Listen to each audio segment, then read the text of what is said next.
Bien, ya Y estamos. entonces empieza Ariel nomás. Bueno, buenas tardes a todos y muchas gracias por la presentación que recorrió básicamente toda la carrera, estuvo muy bueno. Y gracias por la invitación para participar en estos seminarios. Realmente me gustó mucho la idea de poder un poco comentarles lo que hacemos en el grupo, particularmente en esta línea, y espero que la charla resulte interesante y, bueno, siempre abierto a escuchar opiniones, sugerencias, comentarios, preguntas, lo que les parezca. Me desempeño, como les comentaba recién, en el grupo de Bioquímica Vegetal, que es un grupo que se encuentra dentro del Instituto de Biología Agrícola de Mendoza. Particularmente se trata de un grupo muy interdisciplinario, donde convivimos agrónomos, químicos, microbiólogos, enólogos e inclusive profesionales de la ciencia de los alimentos, entre otras disciplinas. En este contexto, el eje más importante en el que nos desarrollamos está en torno a la industria vitivinícola, porque obviamente estamos rodeados de vides y de plantas de uva, y bueno, es un tema que compete muchísimo a la provincia. En mi caso particular tengo un expertise mucho más químico, más químico-analítico, que es un poco cuando comencé a trabajar en este grupo, en el año 2012 aproximadamente, donde empecé a desarrollar métodos para el análisis de diferentes compuestos del metabolismo secundario de las plantas de vid, debido a que, bueno, el grupo tenía un poco una falencia en este aspecto, y bueno, estaba creciendo en esta línea también, y fue ahí donde me incorporé en ese momento. Y en el transcurso de estos años hemos ido avanzando bastante y fortaleciendo mediante respuestas a diferentes preguntas fisiológicas y bioquímicas en lo que respecta a las plantas de vid, y particularmente hemos avanzado mucho en el tema de subproductos de la industria vitivinícola, que es un tema con el que hemos sido bastante pioneros a nivel nacional, aunque hoy en día ya hay distintos grupos a nivel nacional que están trabajando también en este tema. Bueno, como les comentaba, tengo 3 líneas de trabajo en las que me desempeño principalmente. Una está relacionada al desarrollo de metodologías analíticas para la determinación de compuestos de interés en vinos, uvas y subproductos de vinificación, estudiando generalmente compuestos que tienen algún efecto en la calidad organoléptica de los vinos, como etilfenoles, metoxipiracinas y particularmente compuestos fenólicos. Tenemos otra línea muy, muy importante que está relacionada con la caracterización química y sensorial de vinos provenientes de viñedos ubicados en diferentes zonas geográficas de Mendoza, con el objetivo de caracterizarlos e identificar las indicaciones geográficas en base a su composición química y análisis sensorial de esos vinos. Esta es una línea en la que tenemos 2 proyectos con diferentes variedades, uno más antiguo que corresponde a Malbec, que estamos realizándolo en colaboración con la bodega Catena Zapata, con la que tenemos una beca cofinanciada y estamos finalizando ya un proyecto de una tesis. Y el otro está relacionado con Cabernet Sauvignon y Cabernet Franc, pero bueno, como les decía antes, hoy no voy a hablar específicamente de eso, porque sí va a ser demasiado largo. Y la tercera línea está relacionada con la recuperación de compuestos bioactivos de sus productos vitivinícolas, realizando la caracterización de su composición química, fundamentalmente la composición fenólica, que es lo que más nos enfocamos, y en la funcionalidad, que es el enfoque que estamos empezando a darle a esta línea de investigación, buscando aplicaciones en diferentes temas. Bueno, moviéndonos específicamente a la industria vitivinícola y la producción de uva a nivel mundial, debemos mencionar que la industria vitícola en realidad produce 75 millones de toneladas de uvas anualmente. Según las estadísticas de la Organización Mundial de la Vid y el Vino, esta producción posee diferentes destinos. Una parte de esa producción es destinada al consumo en fresco, como uva de mesa, jugos y pasas de uva, y aproximadamente el 50% de la producción mundial de uva se utiliza para la producción de vino, lo que equivale a una producción anual a nivel mundial de 300 millones de hectolitros de vino.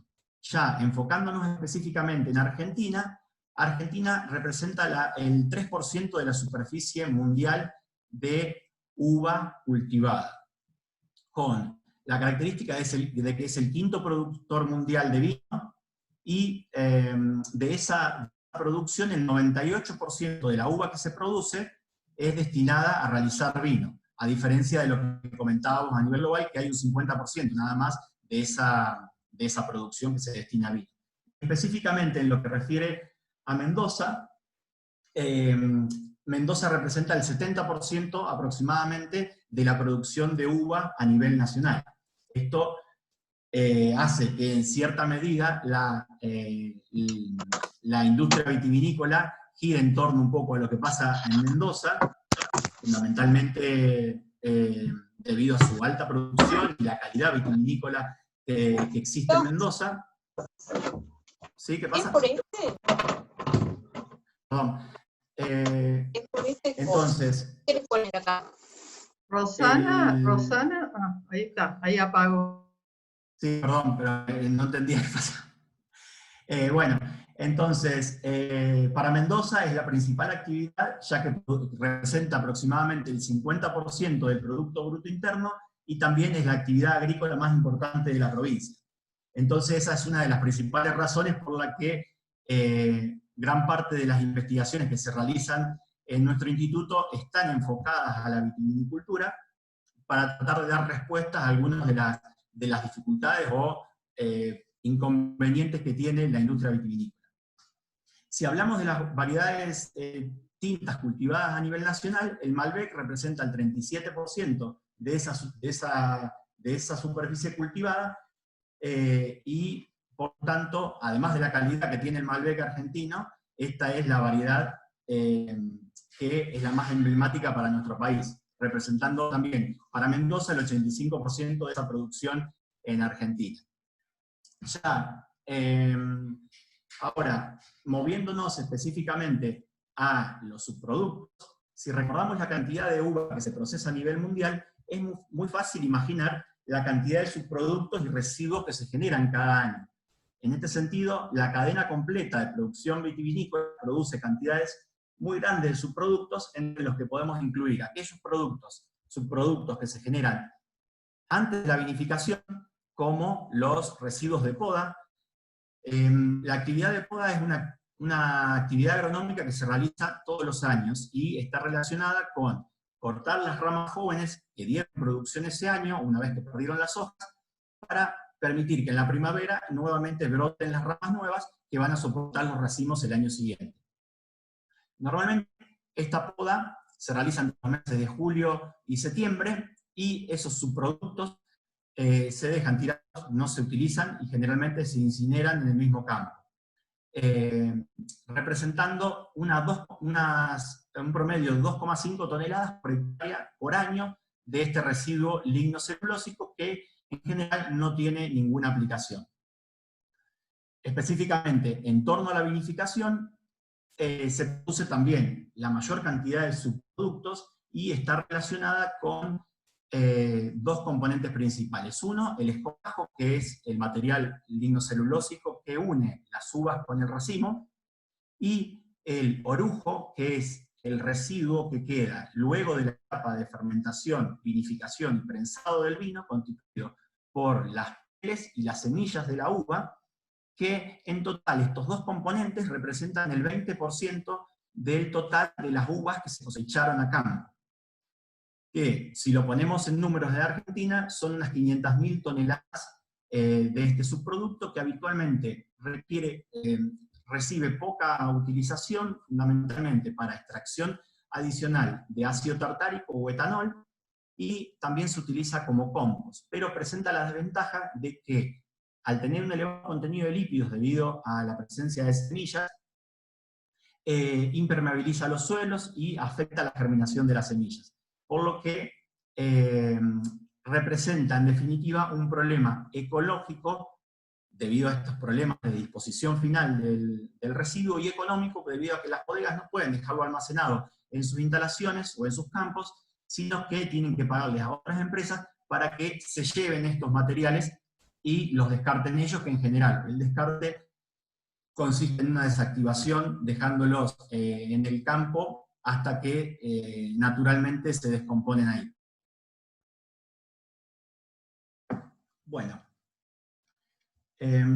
ahora, considerando que los subproductos del procesamiento de alimentos vegetales han despertado un gran interés, tanto en la industria como en la comunidad científica, porque se ha demostrado que contienen elevadas cantidades de compuestos valiosos, que podrían recuperarse y usarse como componentes biológicamente activos en cosmética, farmacología y como ingredientes alimentarios naturales, es que de esta manera podrían reemplazar inclusive en parte algunos aditivos sintéticos. De esta manera la utilización eficiente, de bajo costo relativo y ambientalmente sostenible de los subproductos de la industria agroalimentaria es de una importancia indiscutible para satisfacer, por un lado, los requerimientos por parte de los consumidores relacionados a los alimentos funcionales y seguros, y por el otro, para reducir el impacto ambiental de los residuos generados por las industrias, utilizando procesos de producción más limpios y etiquetas que los diferencien de sus competidores con productos diferenciales.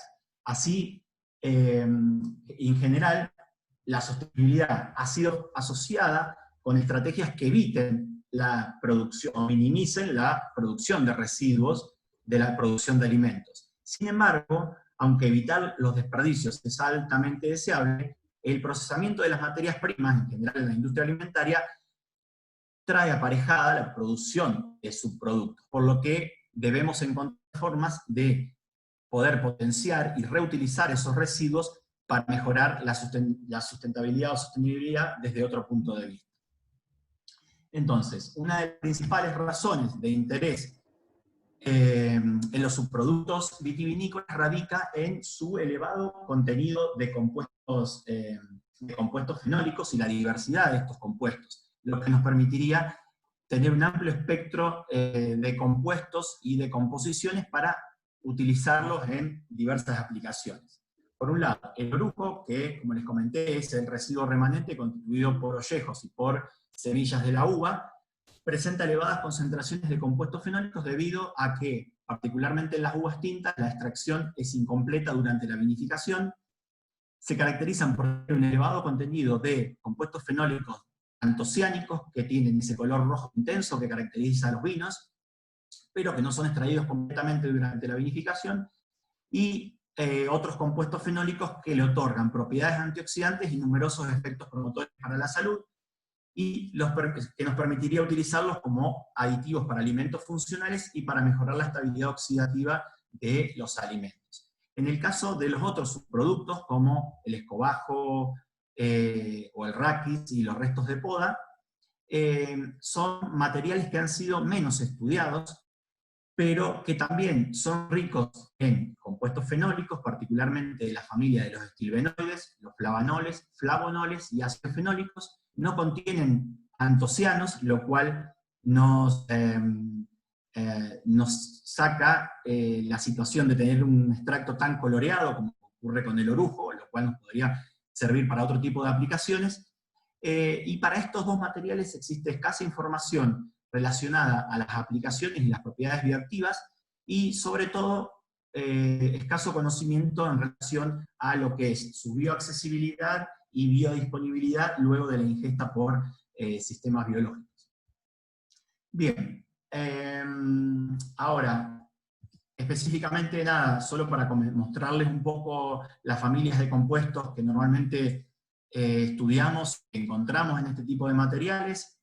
Podemos mencionar los flavonoles, los estilbenos, encontramos bastante elevada concentración de ácidos hidroxicinámicos e hidroxibenzoicos, antocianinas, como comenté antes, sobre todo en los residuos en el orujo, y las procianidinas, que son dímeros, trímeros, tetrámeros, y polímeros más grandes inclusive, de la catequina y la epicatequina, que son los flavonoles más comunes encontrados en estas matrices. Las procianidinas o los taninos en general son los que asociamos generalmente con la astringencia de los vinos que normalmente tomamos. Bueno, me gustaría hacer un comentario específico en relación a la familia de los estilbenos, que posiblemente alguna vez hayan escuchado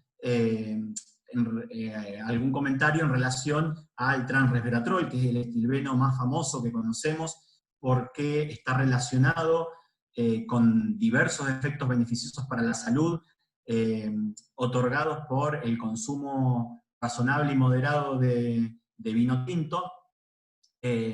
Pero además del transresveratrol, esta familia contiene innumerables compuestos que van desde otros derivados de estilbenoides simples como el ciatanol, hasta dímeros, trímeros y tetrámeros del resveratrol, que han sido menos estudiados, pero que hoy en día hay un auge en el estudio de estos compuestos debido a que se ha observado que presentan propiedades antioxidantes similares o inclusive más altas que el transresveratrol.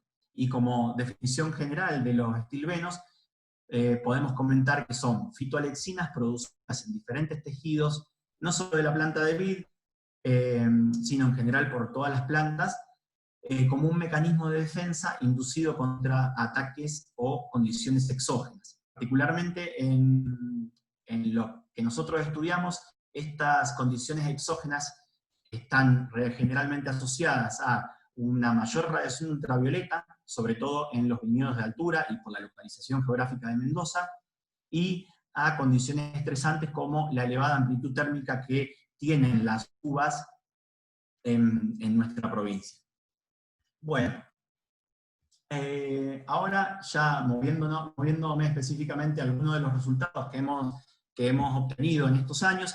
Primero empezamos, considerando mi perfil analítico, inicialmente me centré en desarrollar algunos métodos de análisis de compuestos fenólicos, porque no teníamos herramientas para medir estos compuestos en las diferentes muestras de origen vinícola que trabajábamos. Inicialmente trabajamos con un tipo de columnas que en ese momento eran bastante nuevas, que son las core shell, que básicamente lo que tienen es que están empacadas con partículas caracterizadas por tener un núcleo sólido y una capa exterior porosa, que a diferencia de una columna tradicional que es completamente porosa, permite que se produzca un menor ensanchamiento de banda cuando realizamos la separación cromatográfica de los compuestos en comparación con las partículas totalmente porosas, proporcionando niveles de eficacia extremadamente altos para los métodos que utilizan este tipo de columnas. En este sentido, la columna del tipo core shell tiene un empaque de alta densidad que disminuye el ensanchamiento de banda al reducir el camino de difusión que tienen cada una de las moléculas de halito a lo largo de la columna, y por otro lado, al tratarse de las partículas con una capa porosa mucho menor, reduce el tiempo de difusión de las moléculas a lo largo de la partícula, evitando la difusión axial que se produce en las columnas tradicionales. Como resultado de esto, de la utilización de este tipo de columnas, acá les presento dos cromatogramas en los que se evidencia la reducción sustancial de los tiempos de separación cromatográfica para un mismo mix de compuestos, utilizando las columnas de tipo core shell, y se puede evidenciar claramente que teníamos mejores eficacias a elevadas velocidades de fase móvil sin sacrificar la resolución. Podemos obtener eficiencias inusuales para un HPLC en comparación y que son comparables con las de un UPLC. En nuestro laboratorio no tenemos UPLC, entonces fuimos encontrándole la vuelta para poder trabajar con menos tiempos de corrida en estos aspectos. Consumimos menores volúmenes de fase móvil y mejoramos los límites de detección y cuantificación al obtener picos más agudos con este tipo de columnas. Finalmente logramos desarrollar un método para medir 20 compuestos fenólicos de diferentes familias, que nos mostró figuras de mérito analítico satisfactorias para el análisis de estos compuestos, pero lo que nos pasaba, en realidad lo que nos empezó a pasar cuando expandimos un poco el portafolio de compuestos fenólicos que analizamos y la cantidad de estándares que teníamos, y nos expandimos en el tipo de matrices, empezamos a tener inconvenientes de solapamiento de los compuestos de interés con componentes de la matriz y falta de resolución en la cromatografía, que no mejoraban con modificaciones en el método cromatográfico. Entonces, hace poco adquirimos un detector de fluorescencia y fundamentalmente fue con el objetivo de tratar de mejorar la selectividad y la sensibilidad para algunas familias de compuestos fenólicos. La combinación, o sea, el detector de AD es un detector bastante ubicuo, que permite, en realidad no tiene mucha selectividad y identifica todo lo que uno inyecta que tenga un anillo aromático. Entonces, la combinación con el fluorescencia, que es una propiedad un poco más específica para algunas familias de compuestos, nos permite discriminar interferencias y posiblemente separar picos coeluyentes. Y esto fue lo que hicimos. Combinamos ambos detectores para aprovechar las características químicas de cada uno de los compuestos en cada uno de los detectores y potenciar la detección y ampliar el número de componentes y mejorar la selectividad. A modo ilustrativo, aquí les presento un cromatograma. En el cromatograma de arriba podemos ver cómo cuando trabajábamos con absorción UV a 280 y a 320 nanómetros, que son las longitudes de onda de cuantificación de la astilbina y del bisatanol respectivamente, teníamos una coelución de estos picos, lo que no nos permitía una determinación selectiva. ¿Qué pasó? Cuando trabajamos con el fluorescencia, el pico del biciatanol, que es un estilbeno, nos salía prácticamente completamente limpio, con una sensibilidad inclusive mayor, en relación a los cromatogramas obtenidos con el DAD, y nos eliminaba el inconveniente de esa superposición de picos que teníamos cuando trabajábamos con el DAD. Bueno, entonces nos permite resolver los pares de compuestos superpuestos, que pueden ser de analito o inclusive componentes de matriz, como nos pasaba en otros casos. Bueno, y comparando los límites de detección y de cuantificación utilizando fluorescencia para las familias que nos daban, que realmente tenían fluorescencia en el análisis de las muestras, observamos que los límites de detección y cuantificación de flavanoles, estilbenos y derivados del feniletanol se incrementaron entre un 66 y un 1000%, mientras que en el caso de los ácidos fenólicos, los flavonoles y los flavanoles sustituidos con galato presentaron mejores sensibilidades con DAD, y fue la técnica que utilizamos para detectarlos a esos compuestos. Y esto presenta una ventaja en relación a otros trabajos previos que utilizan en general solo fluorescencia para medir las familias que les mencioné previamente, porque a utilizar la potencialidad de cada detector permite ampliar el rango de compuestos que uno detecta, digamos. Y esto, a modo de ejemplo, les presento un cromatograma donde vemos que la selectividad y las resoluciones cromatográficas fueron adecuadas, observando escasas interferencias para los analitos que estudiamos. Y bueno, un comentario general es que nosotros tenemos conocimiento de que la técnica, o sea, cuando queremos hacer perfilados de compuestos fenólicos, en general, la técnica de cabecera, si uno no quiere hacer un análisis no dirigido, buscando compuestos nuevos, la técnica de cabecera es la espectrometría de masa, fundamentalmente trabajando con alta resolución. Sin embargo, en nuestro caso obviamente no contábamos con esos detectores. El método que desarrollamos nos permite trabajar en un perfilado dirigido, digamos, hacia determinadas familias, pero que nos permite obtener resultados satisfactorios y muy buenas sensibilidades, particularmente cuando utilizamos el detector de fluorescencia para estos compuestos. Ahora ya dirigiéndome directamente a la parte de caracterización de orujo, y subproductos en general, les iba a comentar el procedimiento de extracción que nosotros realizamos para recuperar los compuestos fenólicos del orujo, que básicamente consiste en recolectar la muestra en la bodega una vez que se ha realizado el proceso de vinificación, luego homogenizamos con una parte del solvente de extracción y homogenizamos mediante pulverización con un mini primer de laboratorio, por decirlo así, un homogenizador, hasta obtener una granulometría homogénea, y realizamos una extracción con una solución de etanol-agua, luego filtramos, concentramos en rotavapor, y finalmente ese extracto concentrado es liofilizado para tener un polvo con el que realizamos los estudios de aplicaciones en sistemas biológicos y la caracterización de compuestos fenólicos en esas muestras y la determinación de capacidad antioxidante.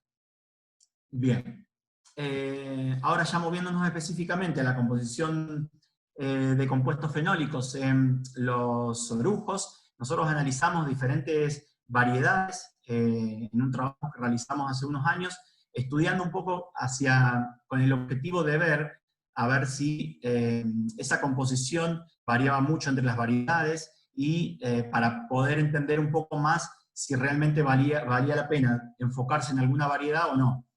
Esos resultados los resumo en esta slide, donde trabajamos fundamentalmente con las variedades Malbec, Cabernet Sauvignon, Cabernet Franc, Bonarda, Merlot y Aspirant-Bouschet. Aspirant-Bouschet es una variedad que se denomina tintorera, y es una variedad que se usa para agregarle color a los vinos, y en general está permitido, en realidad por el INPE, la incorporación de una determinada proporción de esta variedad para agregar color a los vinos que por ahí son un poco más livianos de color.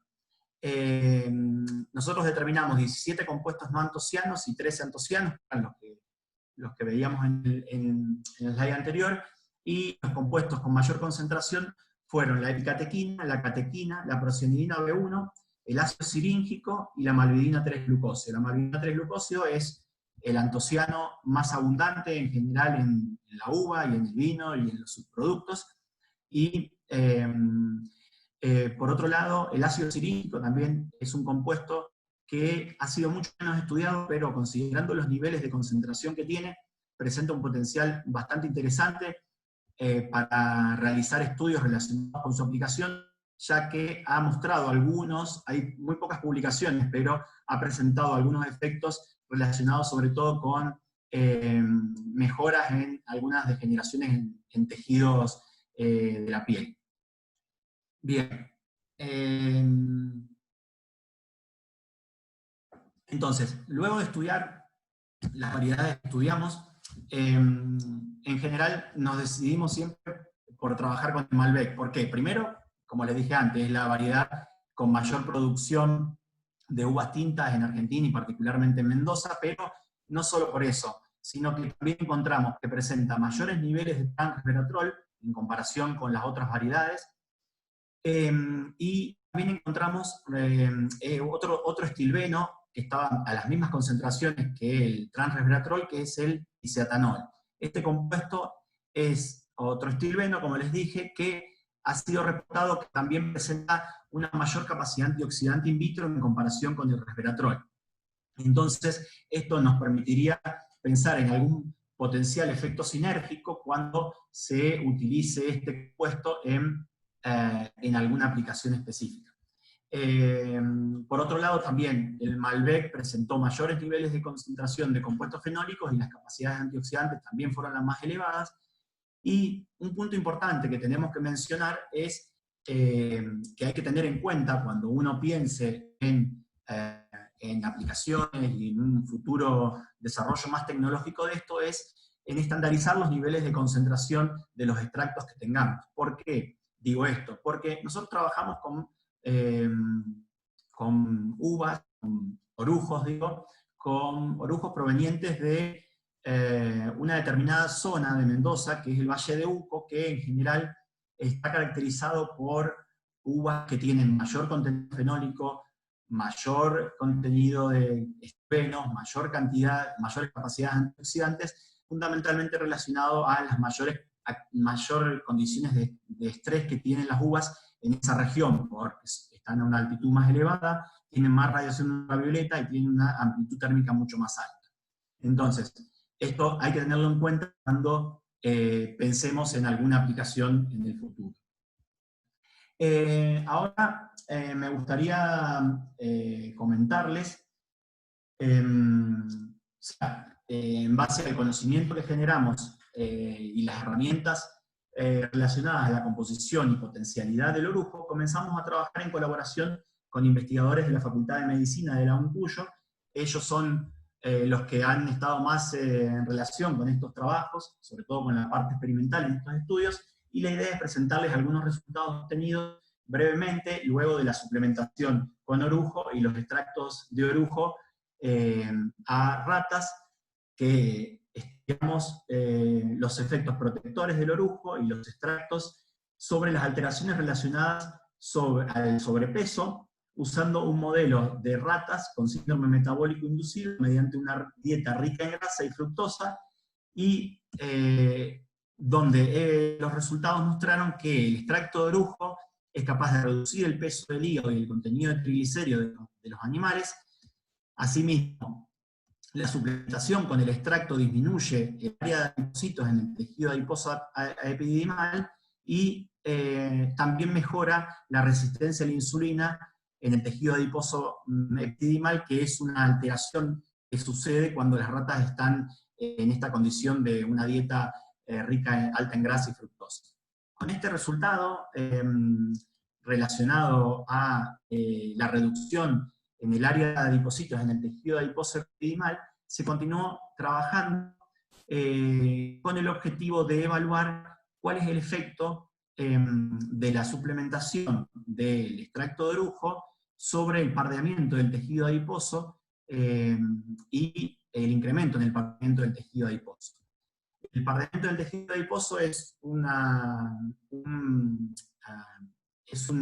factor deseable cuando tenemos una dieta rica en grasa, debido a que favorece la metabolización de las grasas y esa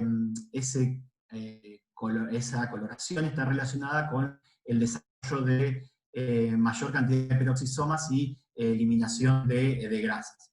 Y lo que obtuvimos fue que la suplementación con el extracto de orujo en una dieta rica en grasa promueve la formación de células pardas en el tejido adiposo epididimal y reduce la disfunción de los adipocitos. En este sentido, el extracto de orujo podría ser útil para contrarrestar los efectos adversos de las dietas occidentales mediante la promoción del pardeamiento del tejido adiposo. Este es un tema que continuamos trabajando en colaboración con este grupo de medicina y bueno, está relacionado también con la idea de tratar de conocer cuáles son los metabolitos y los compuestos que llegan al plasma y los tejidos para ejercer esa acción biológica particular que es la relacionada con el pardeamiento en este caso. Para esto, lo que hicimos fue estudiar en un sistema biológico, o sea, fue, perdón, me trabé. La idea de este estudio fue que suplementáramos ratas con el extracto de orujo en 2 dosis diferentes, con un estudio agudo, para posteriormente tomar muestras tanto de plasma, de hígado, de tejido adiposo y de músculo, para luego analizar la presencia de los compuestos fenólicos libres y los metabolitos que se habían generado luego del proceso de digestión. Esos metabolitos fueron extraídos de las muestras mediante un proceso de extracción en fase sólida, para luego ser analizados mediante UPLC masas, gracias a que pudimos acceder a un equipo, a este equipamiento en el INB durante el año 2018. Bueno. Como podemos observar aquí, luego de 2 horas de la ingesta aguda del extracto de orujo, se detectaron 10 metabolitos derivados de la catequina, la epicatequina, la quercetina y el transresveratrol, y los únicos compuestos que permanecieron en algún nivel sin conjugarse o metabolizarse fueron la catequina y la epicatequina, que se encontraron libres a concentraciones similares. Similares me refiero a que fueron comparables, y esto no se correspondía con los niveles iniciales que había en extracto, donde la catequina estaba a mayores niveles de concentración.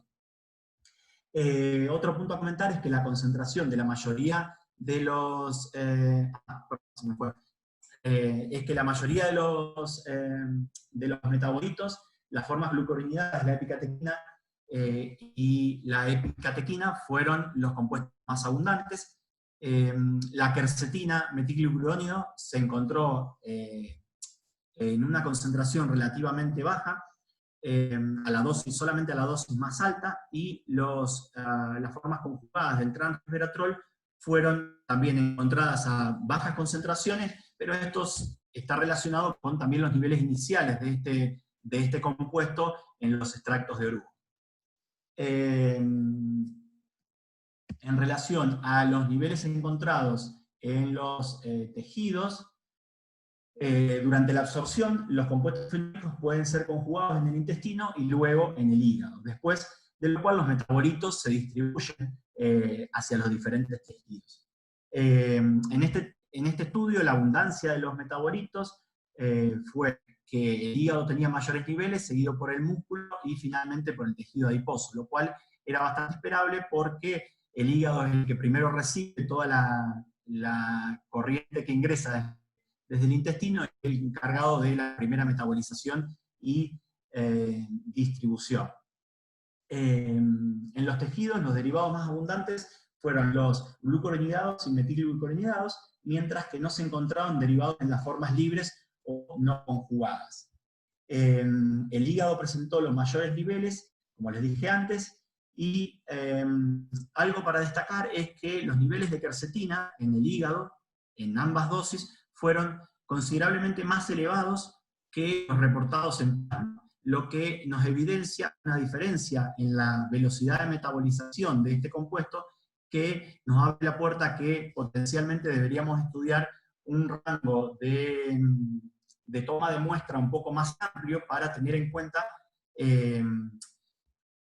tiempos previos a las 2 horas de ingesta, para hacer una curva de dosis y aparición de los metabolitos en los tejidos. En el hígado solo se encontraron los metabolitos de la catequina, en el tejido muscular se encontraron solo metabolitos de catequina y epicatequina a la dosis más elevada, y en el caso del tejido adiposo, y este es un resultado que nos llamó bastante la atención, es que solamente encontramos un derivado de la catequina, el metilglucuronidado, a la dosis más elevada.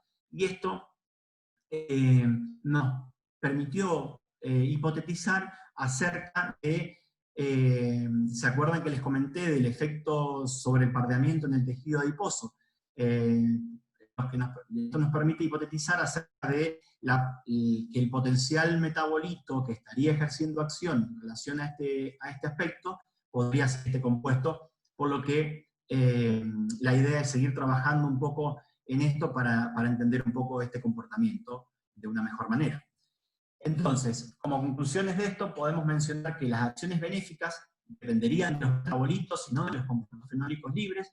Esto es un poco... a ver, en general se habla del efecto de los compuestos fenólicos, pero los compuestos fenólicos en sí, en general, no llegan a los tejidos y a ejercer una acción biológica como compuestos libres, sino que pasan todo un proceso de metabolización y distribución en los tejidos que hace que lleguen los metabolitos. Y esto no siempre se comenta, no siempre se habla en los trabajos, pero es un tópico que está creciendo cada vez más. Inclusive hoy en día lo que se está buscando es tratar de identificar los metabolitos que uno encuentra en los tejidos y posteriormente aislarlo, o mejor sintetizarlos, para luego aplicarlos específicamente a esos metabolitos y poder estudiar específicamente el efecto que están ejerciendo. De esta manera, los extractos de orujo podrían ser una matriz muy interesante y novedosa para administrar compuestos fenólicos con potenciales efectos positivos para la salud. Bueno, con el objetivo de buscar otras alternativas relacionadas con los subproductos de la industria del vino y que también les veíamos un gran potencial, hace algunos años empezamos a trabajar con residuos de poda y escobajos, como les comenté antes acerca de estos materiales. El procesamiento de estas muestras básicamente consiste en obtenerlas en el campo, secarlas, ya sea en estufa o liofilizado en el caso de los escobajos, pulverizarlas en seco y luego realizar una extracción con una mezcla de solventes para finalmente esos extractos ser utilizados para los estudios que les voy a presentar después, de caracterización, y los estudios de bioaccesibilidad, que fue otra de las cosas que hicimos con estos componentes hasta la actualidad. Bien, ahora, comenzando con el análisis de los perfiles fenólicos en los residuos de poda, aquí les presento un diagrama de un gráfico de calor, donde se presenta la composición de compuestos fenólicos para diferentes variedades de residuos de poda, de variedades blancas y tintas, donde, en resumen, les comento que identificamos 21 compuestos fenólicos de diferentes familias, incluyendo ácido fenólico, flavonoles, estilbenos y derivados del feniletanol. El Malbec y el Sauvignon Blanc fueron las variedades que mostraron los mayores niveles, con niveles inclusive tan altos como 19.000 microgramos por gramo de material de poda seco, y la abundancia fue en siguiente orden de los compuestos más abundantes: ebiniferina, la catequina, epicatequina y el ácido caftáico. Es interesante comentar que se identificó por primera vez en estas matrices el hidroxitirosol y la quercetina 3-galactósido, y sobre todo por el hidroxitirosol es conveniente mencionar que es un compuesto que tiene un gran potencial antioxidante, al menos lo que encontramos en este momento en la bibliografía, y nos permitiría posiblemente justificar efectos sinérgicos entre los compuestos fenólicos y la actividad antioxidante que obtenemos para los extractos de forma total. Un comentario que me gustaría hacer específicamente en relación a los estilbenos, que cuantificamos en los residuos de poda. Esta familia de compuestos en general es la más abundante en los residuos de poda, y en este caso encontramos niveles sumamente altos de la viniferina. Pero por el otro lado encontramos niveles muy bajos en comparación con la bibliografía para el transresveratrol. Nosotros, como les comenté antes, procesamos las muestras inmediatamente después que las trajimos del campo, las secamos y las procesamos. La posible situación en relación al transresveratrol está dada debido a que los niveles de transresveratrol pueden aumentarse debido a una situación de estrés post-poda y al tiempo de almacenamiento. El estrés post-poda me refiero a cuando las muestras, ni bien son cortadas en el campo, son a la vez subdivididas en pequeños fragmentos de 10 centímetros, por ejemplo, que esta situación de estrés activa las enzimas relacionadas con la síntesis de resveratrol e incrementa los niveles de este compuesto. Y por otro lado, también hay evidencia de que los tiempos de almacenamiento de las muestras también activan la síntesis de los estilbenos, particularmente el resveratrol y el pisiatanol. Esto se puede suprimir, o sea, si no queremos que se generen estos compuestos, nosotros procesando el material inmediatamente, congelándolo, liofilizándolo o moliéndolo, se inhibe la síntesis. Entonces, esto nos daría una potencialidad o la posibilidad de manipular la composición de estilbenos buscando incrementar los niveles de ciertos compuestos de acuerdo a una aplicación específica que estemos interesados en realizar. Otro punto importante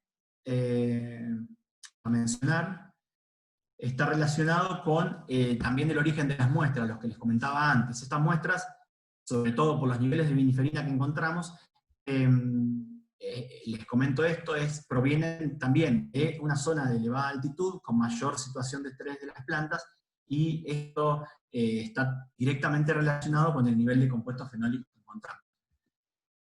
Ahora, otra cosa que les quería comentar es la relación que encontramos entre los niveles de compuestos fenólicos y las capacidades antioxidantes, donde observamos una alta correlación entre esta composición y las capacidades antioxidantes, y particularmente me interesaba comentarles acerca de la relación entre compuestos fenólicos y específicos que encontramos en nuestras muestras y su relación con la capacidad antioxidante, donde encontramos que para epsilon viniferina, para la catequina, para la prosinidina B2 y para la epicatequina y para la astilbina, se encontró una buena correlación entre los niveles de estos compuestos y su actividad antioxidante. Ahora, pasando específicamente a la composición de los escobajos, en esta matriz encontramos un total de 16 compuestos. En este gráfico dejé solo los más destacados en cuanto a niveles de concentración, donde observamos que las variedades con mayores niveles fueron el Malbec y Pinot Noir, y el ácido caftárico presentó extremadamente altas concentraciones para el escobajo, junto con la catequina y la procianidina y la astilbina. Me gustaría resaltar y comentarles acerca de la astilbina, que este compuesto es un flavonol glicosilado que es muy característico para las uvas y para las plantas en general de Malbec ubicadas en altura, y está relacionado también con una alta capacidad antioxidante. Como vimos antes, en los residuos de poda, había una gran correlación entre la presencia de este compuesto, que si bien no estaba a las más altas concentraciones, sí había una correlación positiva con la capacidad antioxidante del extracto. Y en el caso de los escobajos, también encontramos hidroxitirosol por primera vez y naringenina y miricetina. Bueno, en esta slide la idea es presentarles una comparación así bastante a grandes rasgos de las características salientes de cada uno de los subproductos en comparación, digamos, comparando la composición y algunos parámetros de los extractos. Comparando siempre con la variedad Malbec, que es la que finalmente seleccionamos para nuestros estudios de aplicaciones. Y bueno, lo que observamos es que fundamentalmente el orujo se caracteriza por elevados contenidos de compuestos fenólicos que están particularmente fundados en los niveles sumamente altos de antocianos, que también terminan afectando directamente a la capacidad antioxidante que presenta ese extracto. Por otro lado, los escobajos tienen niveles muy elevados de ácido caftárico, y en el caso de los residuos de poda, como les comenté hace un ratito, los niveles de estilbenos son los que más llaman la atención y podrían tener aplicaciones específicas en ese sentido. Bueno, ahora el siguiente y último tema en el que me gustaría centrarme es en el de la bioaccesibilidad in vitro de compuestos fenólicos de los extractos de residuos de poda y escobajo de la variedad Malbec. Para realizar este estudio utilizamos un modelo de digestión gastrointestinal simulado in vitro para evaluar la estabilidad y bioaccesibilidad potencial de polifenoles de los extractos en condiciones fisiológicas. Este modelo es una herramienta valiosa para investigar el efecto de la digestión sobre la bioaccesibilidad de los polifenoles y para obtener datos esenciales que respalden un poco las afirmaciones en relación a la relevancia biológica que tienen los compuestos fenólicos y extractos de determinadas matrices en particular. Aquí les muestro un diagrama general del experimento donde realizamos un procedimiento de 3 pasos para imitar el proceso digestivo en la boca, el estómago y en el intestino delgado, y después de cada paso de digestión se comprobó la estabilidad de los compuestos individuales midiendo la cantidad de compuestos que quedaban mediante cromatografía líquida. Además se determinó la capacidad antioxidante de cada una de las fracciones y el contenido de polifenoles totales para hacer una correlación posteriormente. Lo que hicimos fue calcular el porcentaje de cada compuesto que permaneció en su naturaleza química original después de cada paso de digestión, y nos referimos como la bioaccesibilidad relativa para cada paso. Bueno, ahora, específicamente mostrando un poco lo que ocurrió con la digestión gastrointestinal in vitro sobre el total de compuestos fenólicos de cada extracto, expresado como la suma de compuestos individuales detectados mediante cromatografía. Como podemos ver en esta slide, lo que observamos es que las fracciones bioaccesibles de las muestras mostraron diferencias significativas en todas las fases de la digestión Independientemente del tipo de extracto, se observaron comportamientos diferentes para los extractos de residuos de poda y escobajo, y como podemos ver, en el caso de los residuos de poda, la cantidad de compuestos fenólicos aumenta gradualmente entre la fase oral y la fase intestinal, siendo la fase oral el paso que presenta las concentraciones más bajas de polifenoles. Observamos una tendencia opuesta en el caso del escobajo, donde hay una disminución sustancial de fenoles en el paso intestinal. Después de la digestión simulada, observamos una bioaccesibilidad del 74% y del 20% para los restos de poda, para los extractos de resto de poda y escobajo respectivamente. Los diferentes resultados que observamos entre estas dos matrices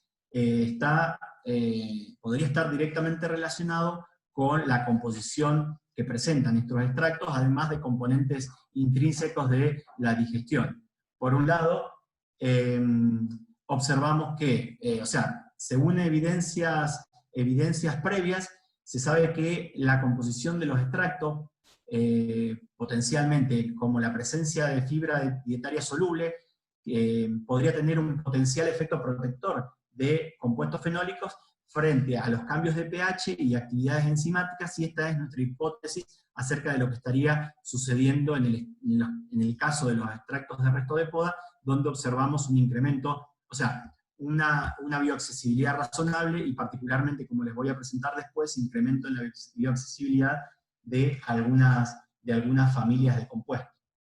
Entonces, esa diferencia de composición de cada una de las matrices es lo que nos estaría afectando la bioaccesibilidad de los compuestos. Ahora ya, enfocándonos específicamente en la bioaccesibilidad de las diferentes familias de compuestos y de los compuestos individuales después de los pasos de digestión, para el extracto de los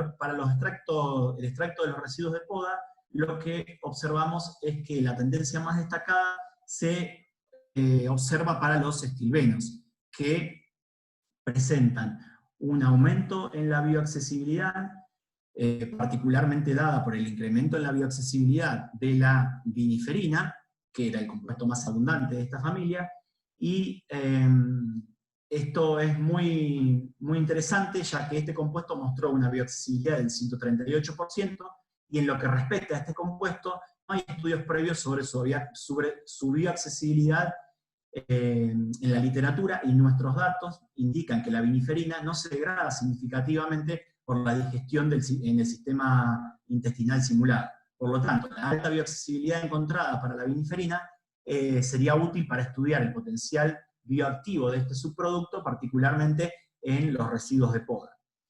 También se observó una elevada bioaccesibilidad para el ácido siríngico,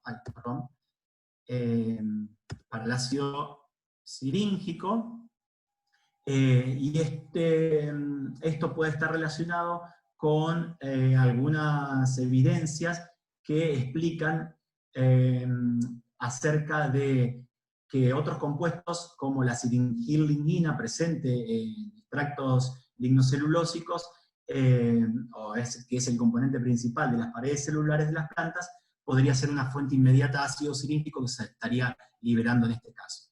Ya pasando específicamente a los extractos de escobajo, observamos así, o sea, la evidencia del comportamiento general para la suma de compuestos fenólicos y la baja bioaccesibilidad que observamos en la fase intestinal se justifica debido a prácticamente la pérdida total de la catequina, que es el compuesto flavonoide más abundante en estos extractos, que prácticamente desapareció en estos extractos.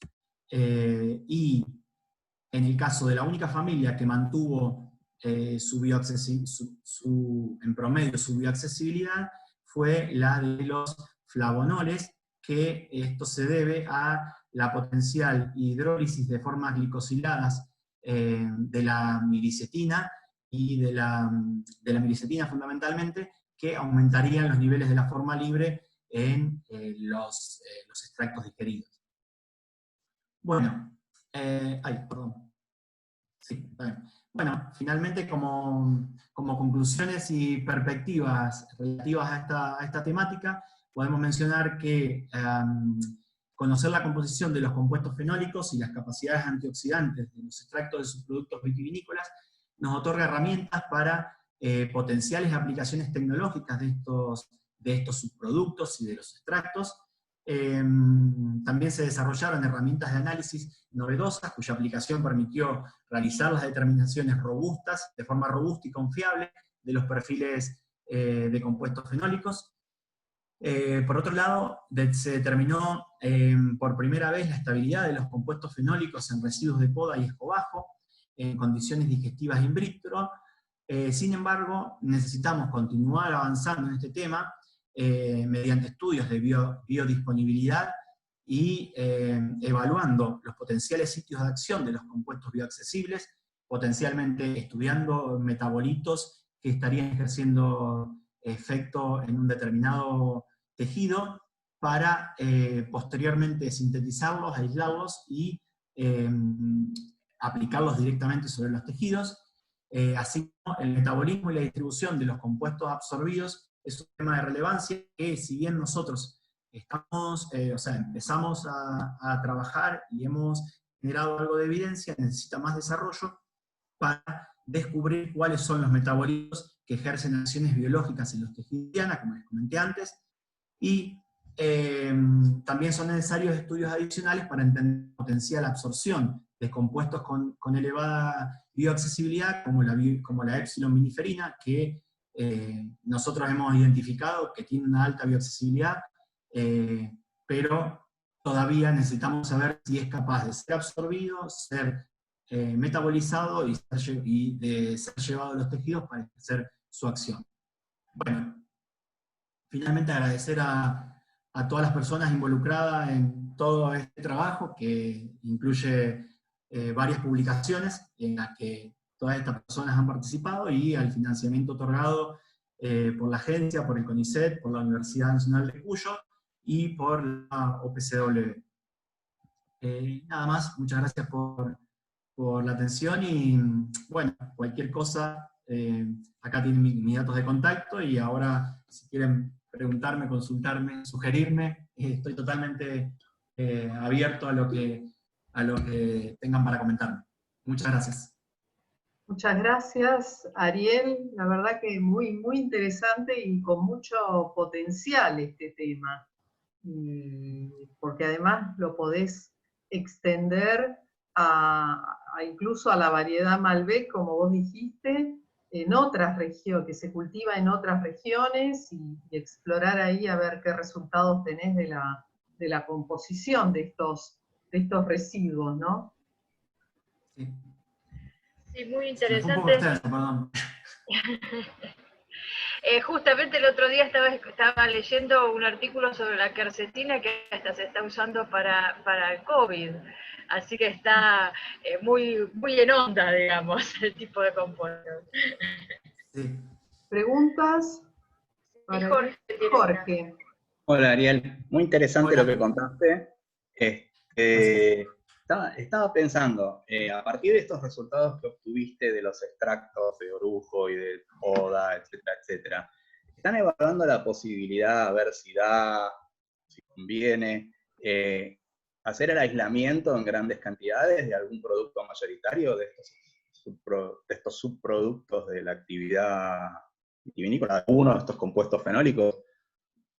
Sí, es un tema que hay como dos corrientes en general con ese tema. Para algunas aplicaciones específicas está muy bueno aislarlos y estudiar los efectos individuales de los compuestos. Pero desde otro punto de vista, si uno piensa desde los costos de aislación de los compuestos individuales para tenerlos puros, para obtener cantidades suficientes para una aplicación, eso en cierta medida limita un poco porque uno necesita una cantidad de procedimientos muy alta y muy costosos para tener una cantidad que uno diga, por ejemplo, vamos a aplicarlo a nivel alimenticio, o bueno, en la aplicación que sea. Entonces, en mi opinión, yo siempre trato de buscar el potencial al extracto completo, y es un poco lo que en general estamos haciendo ahora. Reconozco que hay grupos que trabajan con los compuestos individuales, y esto que mencionaba, de aislar inclusive los metabolitos que ejercen la acción biológica para aplicarlos individualmente.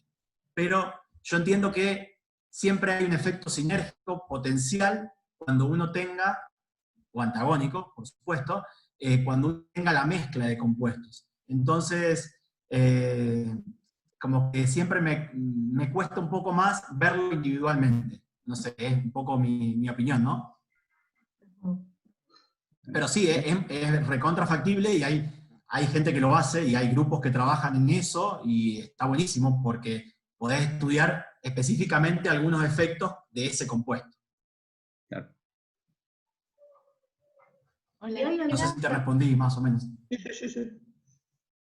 Sí, Cristina, dale. Cristina, dale. Sí, te quería hacer una pregunta, Ariel. Nosotros trabajamos con alperujo de oliva y estamos haciendo, también intentando obtener extractos con bioactividad.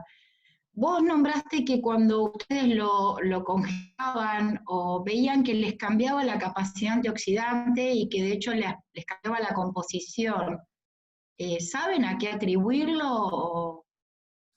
Eso sucede específicamente con los residuos de poda.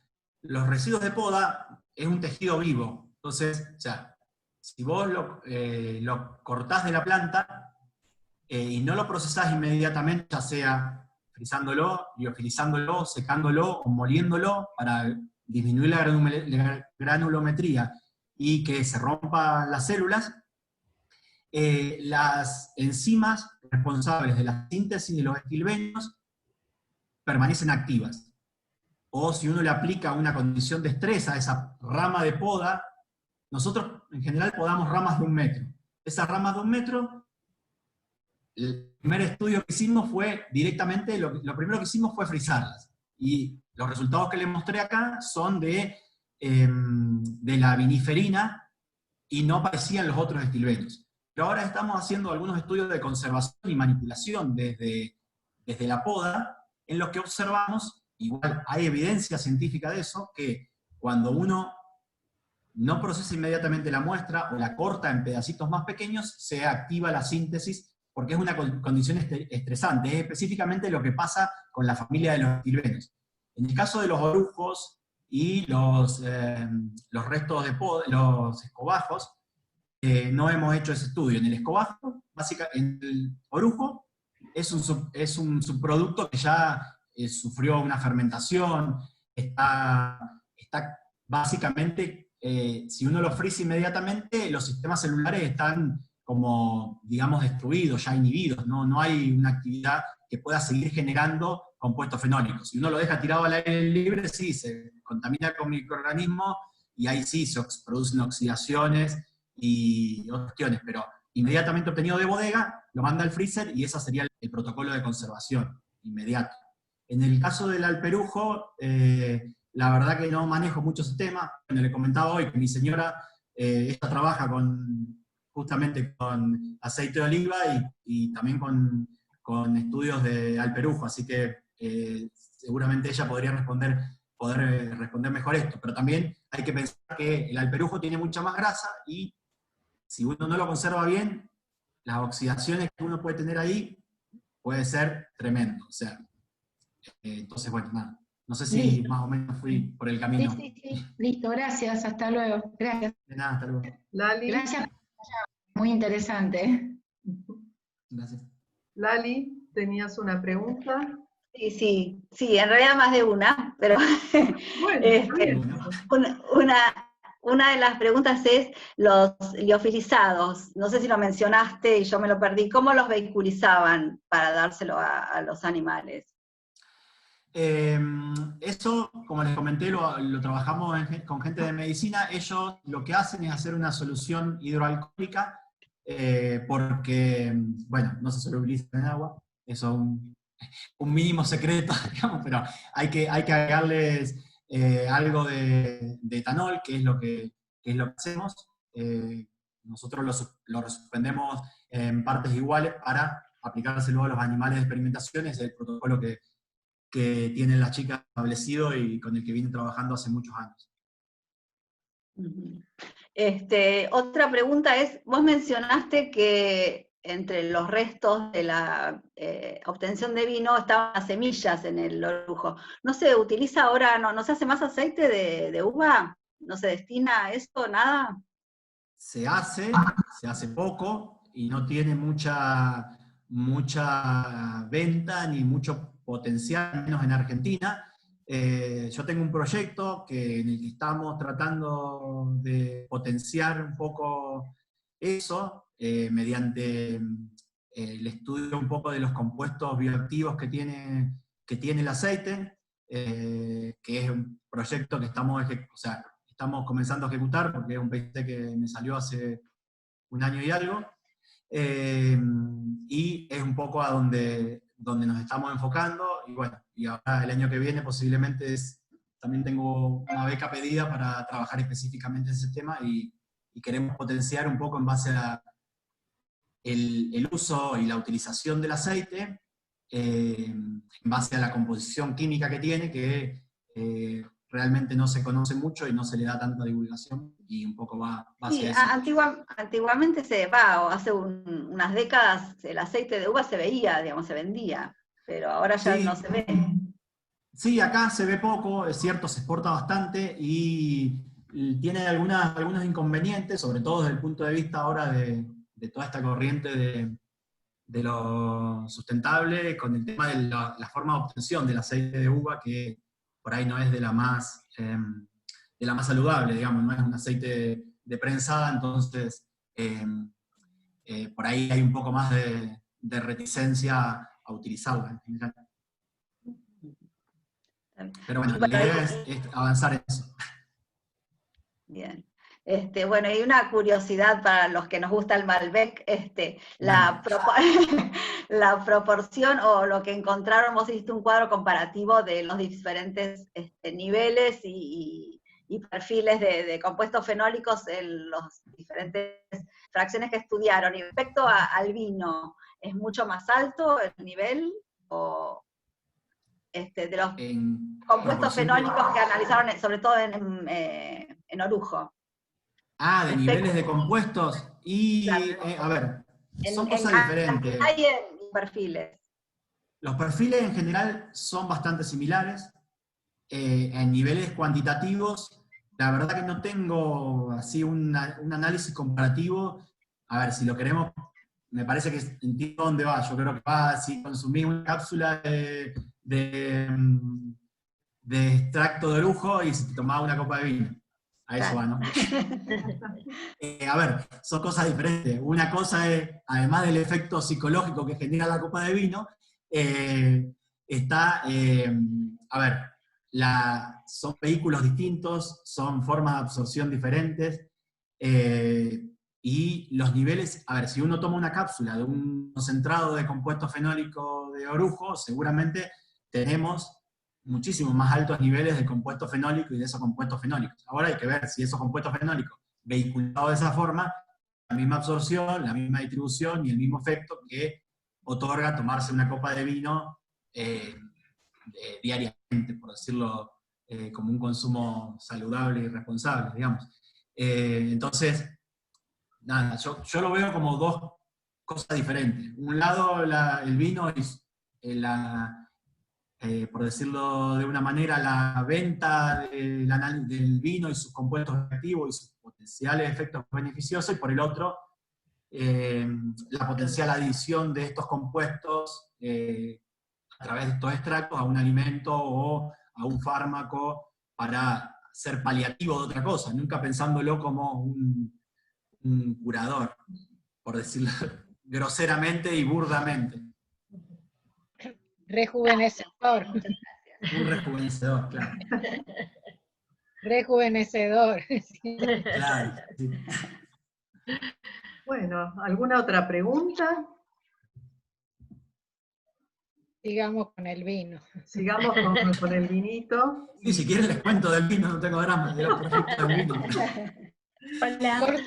Mejor que vamos a visitar. Bueno, si no, nos vienen a visitar, sí, y ahí hablamos con los chicos de Catena para que los lleven a hacer una visita. Claro. Les damos un aplauso entonces. Sí, por favor, gracias. Gracias, Ariel. Muchas gracias por la invitación. Gracias. Me quedó una preguntita, no sé si... Sí, cómo no. Sí, dale. No hay drama. Bueno, antes que todo, muchas gracias por la exposición, muy interesante.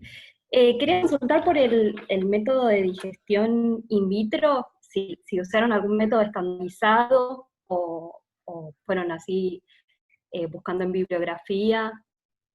Sí, usamos un método estandarizado en realidad de otras bibliografías, particularmente de una de las chicas que trabajó en el trabajo junto con Susana, que es la becaria que está haciendo todo este trabajo de digestión y de funcionalidad de los residuos de poda y de escobajo.